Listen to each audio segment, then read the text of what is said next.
یہ حدیث بڑی خوبصورت ہے کیونکہ اس کو بیان کیا غریب نواز نے، اور انہوں نے سنا خواجہ عثمان ہرونی سے، اور انہوں نے سنا حضرت خواجہ شریف زندنی سے. اسی طریقے سے اس کی سند ایسے اوپر اوپر جا کر مولا علی سے ہوتی ہوئی رسول اللہ تک پہنچتی ہے، یعنی یہ اس کی سند ہے.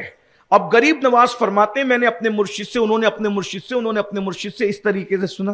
کہتے ہیں کہ قیامت کے دن ایک بندہ ہوگا جس کی نیکیاں پہاڑوں جیسی ہوگی، پہاڑوں جیسی، اور جب اس کا اعمال نامہ تولا جائے گا تو اس کی نیکیوں سے پورا میزان بھر جائے گا.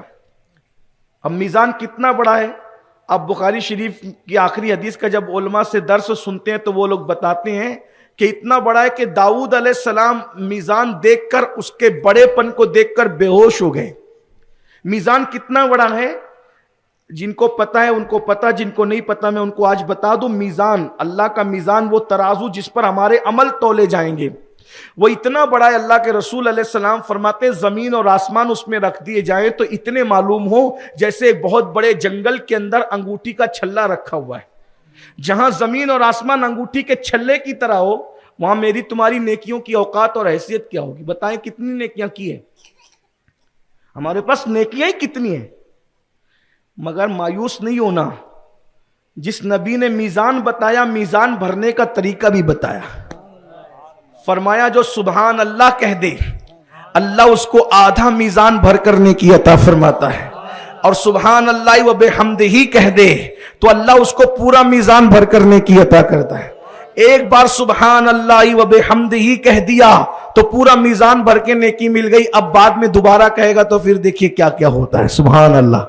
دیکھ رہے ہیں یہ ہمارے نبی کا کرم ہے. وہ تو نہایت سستا سودا بیچ رہے ہیں جنت کا، ہم مفلس کیا مول چکائیں اپنا ہاتھ ہی خالی ہے. جو دن میں 100 مرتبہ پڑھے سبحان اللہ و بحمدہ سبحان اللہ العظیم.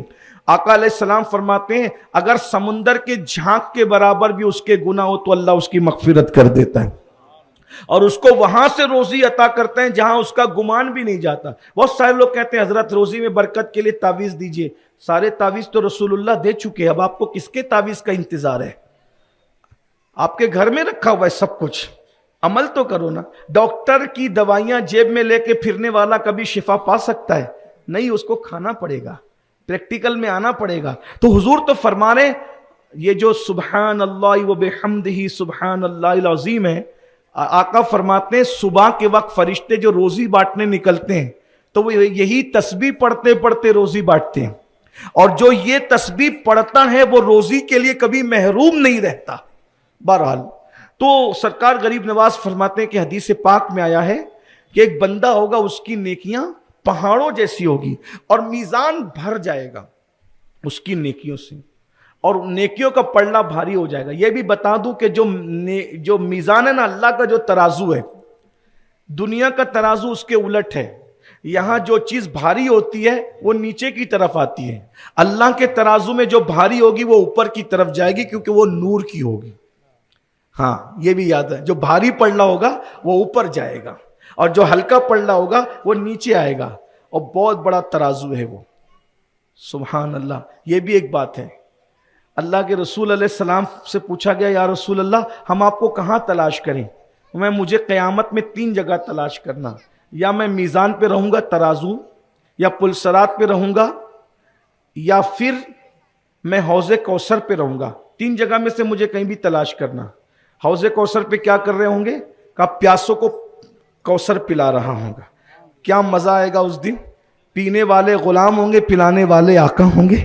اپنے گورے گورے نرم و نرم خوبصورت ہاتھوں سے حضور پلائیں گے اور پیتے جائیں گے. اور پھر حوض کوثر پہ صرف حضور نہیں ہوں گے، اللہ کے رسول فرماتے ہیں حوض کوثر کے 4 کونے ہوں گے. ایک پر ابو بکر ہوں گے، ایک پر عمر ہوں گے، ایک پر عثمان ہوں گے، ایک پر علی ہوں گے. اور فرمایا جو ابو بکر کا دشمن ہوگا علی اس کو نہیں پلائیں گے، اور جو علی کا دشمن ہوگا ابو بکر اس کو نہیں پلائیں گے. یعنی کہ نہ ادھر والوں کی ادھر جمنی ہے نہ ادھر والوں کی جمنی ہے, ہمارا ہی بیڑا پار ہے, اہل سنت کا ہے بیڑا پار.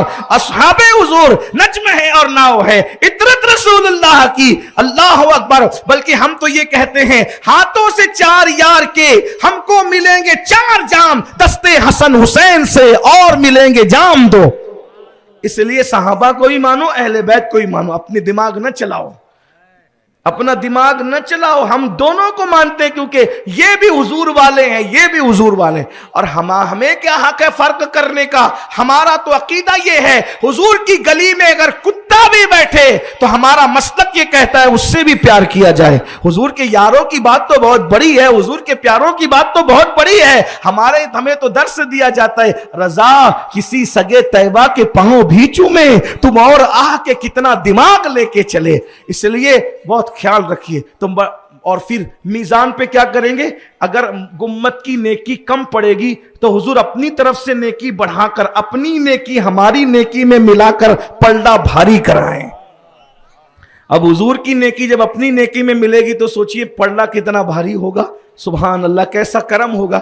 اور جب پلسرات ہوگی تو لوگ پلسرات سے گزریں گے تو حضور ہاتھوں کو پکڑ کر غلاموں کو پلسرات سے گزارے, تو اس وقت تو غلام تمنا کرے گا فاصلہ اور لمبا ہو جائے.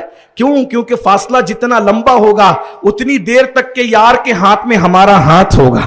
پھر وہ بھی مزے کی, محشر میں بھی محشر ہے کہ کس قدر حضور کے غلاموں کی اس دن شان ہوگی. تو بہرحال غریب نواز فرماتے ہیں کہ پہاڑوں جیسی نیکیاں نیکی اور میزان بھر گیا. بس اب جس کا میزان بھرا وہ دل میں سوچتا ہوگا ابھی جنت میں جانے کا حکم ہوگا اور ابھی جنت میں جانے کا حکم ہوگا. ایسے میں میرے آقا علیہ السلام فرماتے ہیں ایک چھوٹا سا کاغذ کا ٹکڑا اس کے گناہ کے پلڑے میں گرے گا اور اس کی نیکی کا پلڑا ہلکا ہو جائے گا. ساری نیکی اس کی ہوا میں اڑ جائے گی, ضائع ہو جائے گی, ختم ہو جائے گی, اور اس کا گناہ کا پلڑا بھاری ہوگا. اور حکم ہوگا کہ اس ظالم کو منہ کے بل گھسیٹتے ہوئے جہنم میں لے جاؤ. وہ کہے گا مولا تیرا حکم ہے تو میں جہنم میں جاتا ہوں, لیکن مجھے یہ تو بتایا جائے کہ اس چھوٹے سے کاغذ کے ٹکڑے پہ لکھا کیا تھا جس نے میری ساری زندگی کی نیکی ضائع کر دی. تو اللہ کے رسول فرماتے اس سے کہا جائے گا تو نے صرف ایک مرتبہ زندگی میں صرف ایک مرتبہ چلا کر اپنی ماں سے یا اپنے باپ سے بات کی تھی, اسی چلانے کی وجہ سے ایک بار باپ کے سامنے چلا کر گفتگو کر کے انہیں دہشت میں مبتلا کیا, انہیں تکلیف میں مبتلا کیا, یا ماں کو چلا کر کے ڈرایا, دہشت میں مبتلا کیا. ایک بار ماں یا باپ کے سامنے چلانے سے اللہ نے تیری ساری زندگی کی نیکی کو ہلکا کر دیا.